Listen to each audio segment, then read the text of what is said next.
तारीख 6 अक्टूबर सन 2022 दिन गुरुवार। नमस्कार दोस्तों, इस वक्त आप सुन रहे हैं TV9 डिजिटल चैनल पर अपना पसंदीदा प्रोग्राम पॉडकास्ट और मैं हूं पॉडकास्ट का होस्ट आपका हरफन मौला हमजुबान संजीव चौहान।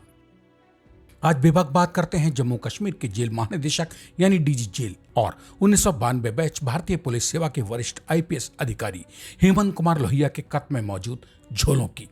बेझोल जो TV9 भारतवर्ष डिजिटल को नजर आए तो मैं उन्हें आपके सामने लेकर आ गया बिना किसी लाग लपेट के।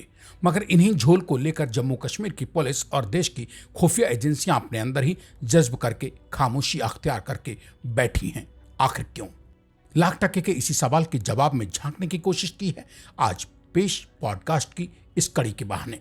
3 अक्टूबर सन 2022 को रात करीब 9 से 10 बजे के बीच यानी बीते सोमवार को डीजी जम्मू कश्मीर जेल हेमंत कुमार लोहिया दोस्त घर में कत्ल कर डाले गए। कत्ल की दुस्साहसिक वारदात तब अंजाम दी गई जब हिंदुस्तानी हुकूमत के होम मिनिस्टर अमित शाह खुद कश्मीर घाटी में मौजूद थे। ऐसे वक्त में सूबे की जेलों के मुखिया के कत्ल को अंजाम भले ही अदना से नौकर यासिर अहमद ने क्यों न दिया हो, मगर इस कत्ल पर दावा ठोक दिया पाकिस्तान के टुकड़ों पर पल रहे आतंकवादी संगठन TRF यानी द रेसिस्टेंट फ्रंट और PAFF ने। हालांकि हिंदुस्तानी हुकूमत और हमारी खुफिया एजेंसियों व जम्मू कश्मीर पुलिस ने इन दावों को नकार कर उनकी हवा निकालने की नाकाम कोशिश की। सवाल ये पैदा होता है कि आखिर जब इन आतंकवादी संगठनों का अगर इस तरह के जघन्य हत्याकांड में हाथ था ही नहीं तो फिर वे श्रेय लेने की होड़ में क्यों कूद पड़े। दूसरा सवाल ये भी पैदा होता है कि अगर आतंकवादी संगठन ने इस कत्ल का जिम्मा अपने कंधों पर लेने की हिमाकत भी की है तो फिर उनके दावे को फुस करने के लिए हिंदुस्तानी हुकूमत और हमारी एजेंसियां कोई पुख्ता कारण प्रमाण जमाने के सामने पेश क्यों नहीं कर सकी हैं। घटना के 4 दिन बाद भी जिससे दुनिया समझ सके कि डीजी जेल जम्मू कश्मीर का कत्ल कोई आतंकवादी वारदात थी ही नहीं, अपितु ये सिर्फ और सिर्फ नौकर द्वारा अपने स्तर पर किए गए एक कत्ल भर की घटना है। अगर ये आतंकवादी घटना नहीं है तो ये भी साबित तो हिंदुस्तानी एजेंसियों को ही करना है ना। जबकि जम्मू कश्मीर पुलिस इस सवाल पर भी खामोशी अख्तियार करके वक्त को किसी तरह आगे खिसकाने के इंतजार में बैठी नजर आ रही है ताकि आज मचे हाहाकार के 2-4 दिन बाद हालात अपने आप ही सामान्य होते देख अधिकांश लोग इस खूनी घटना की यादों को खुद ब खुद ही स्मृति से धूमिल कर जाएंगे और जम्मू कश्मीर घाटी जैसे संवेदनशील सूबे के डीजी जेल के कत्ल की कहानी का सच भी वक्त के साथ फाइलों में आसानी से जमींदोज हो जाएगा। दरअसल TV9 डिजिटल चैनल ने जब डीजी जम्मू कश्मीर जेल हेमंत लोहिया के कत्ल की तफ्तीश के अंधेरे कुएं में झांक कर देखा तो तमाम झोल मौजूद मिले। मसलन ऐसे संवेदनशील राज्य के डीजी जेल के घर तक किसी सिविलियन नौकर की यासिर अहमद के रूप में एंट्री ही किसकी अनुमति से और कैसे हो सकी। जब इसकी शुरुआत 6 महीने पहले हुई तब देश की खुफिया एजेंसियां कहां और क्यों सो रही थीं। हिंदुस्तानी खुफिया और सुरक्षा एजेंसियों ने भविष्य के संभावित खतरे को भांपकर 6 महीने पहले ही जब डीजी जेल के करीब घरेलू नौकर के रूप में यासिर अहमद के पहुंचने की तैयारियां चल रही थीं, उसी वक्त आगाह करके इस काम को होने से रोका क्यों नहीं। सवाल ये भी है कि आखिर जब डीजी जेल के पास पुलिस और जेल का सरकारी स्टाफ भरपूर मात्रा में मौजूद होता है तब फिर उन्होंने ऐसे में तमाम खुफिया और सुरक्षा खतरों को नजरअंदाज करके किसी सिविलियन को अपने घर और दफ्तर की देहरी के भीतर पांव रखने की अनुमति ही क्यों दे दी। और अगर जब वे ऐसा कर रहे थे तब फिर देश हित में इस कदम को उठाए जाने के वक्त खुफिया और सुरक्षा एजेंसियां कान में तेल डालकर क्यों सो रही थीं। उन्होंने इस कदम को क्या उठाए जाने से डीजी जेल को रोका था?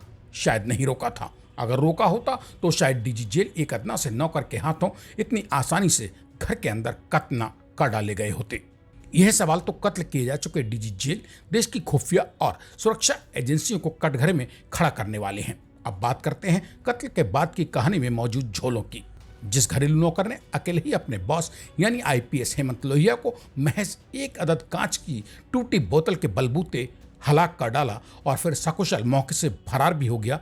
सवाल ये है कि आखिर डीजी जेल जैसे संवेदनशील पद पर तैनात अनुभवी IPS हेमंत कुमार लोहिया डिनर के लिए किसी सिविलियन दोस्त की देहरी पर आखिर कैसे जा पहुंचे।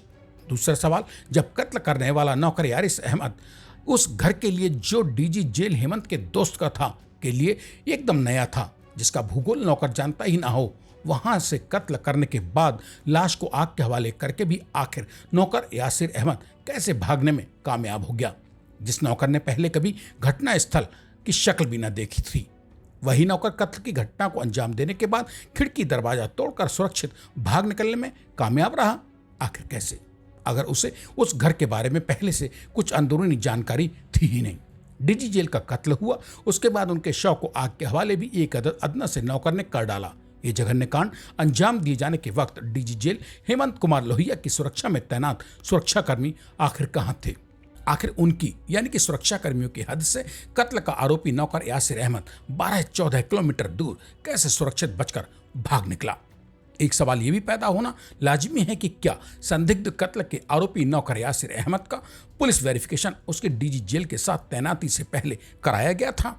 अगर हाँ, तो फिर स्थानीय पुलिस ने खुद क्यों नहीं इस बात पर आपत्ति जताई कि डीजी जेल जैसे संवेदनशील पद पर तैनात अफसर के साथ किसी गैर सरकारी मुलाजिम की तैनाती अनुचित है या संदिग्ध है?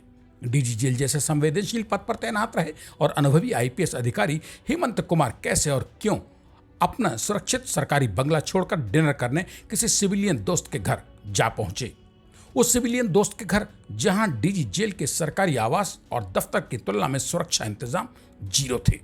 इसी के साथ अब आज मुझे यानी अपने दोस्त संजीव चौहान को दीजिए इजाजत। कल यानी शुक्रवार रात मेरे लौट कर आने का कीजिए इंतजार। तब तक के लिए नमस्कार। और हाँ दोस्त, जाते जाते पॉडकास्ट की इस कड़ी को अपनों के बीच शेयर करके कमेंट बॉक्स में अपने मन की बात लिखकर टीवी 9 डिजिटल चैनल को सब्सक्राइब भी तो करते जाइए।